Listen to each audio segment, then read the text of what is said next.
حفلات الطهور في التاريخ المصريين ليها يعني صولجان وحاجات كده جميلة. والسلطان بيبرس البندقداري سنة 1263 كان عنده ولده اسمه سعيد.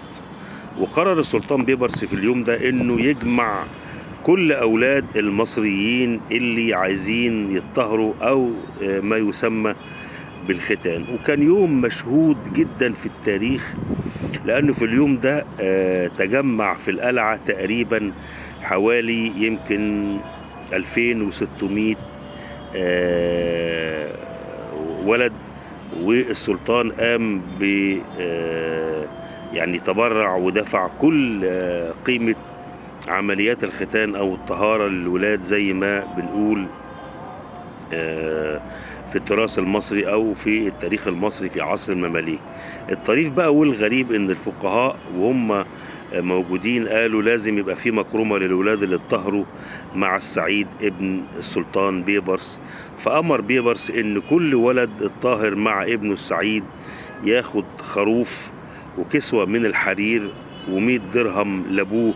وده كان من الاحتفالات الجميلة اللي أسعدت المصريين اللي دايما ما كانوا بيعيشوا سنوات بؤس وقهر وغلب مع السلاطين المماليك. وزي ما عمنا المؤرخ الكبير تغري بردي في كتابه الجميل النجوم الزاهرة في تاريخ ملوك مصر والقاهرة، كانت دايما احتفالات السلاطين بطهور أولادهم أو بالزواج بتبقى حاجات الشعب المصري بيجري يحضر فيها، أو الشعب اللي كان دائما غالبا بيبقى في القاهرة ويحضر حفلات الطهور والزواج اللي كانوا بيقوموها السلاطين. ومن أطرف الحاجات اللي كانت بتحصل الاحتفال اللي حصل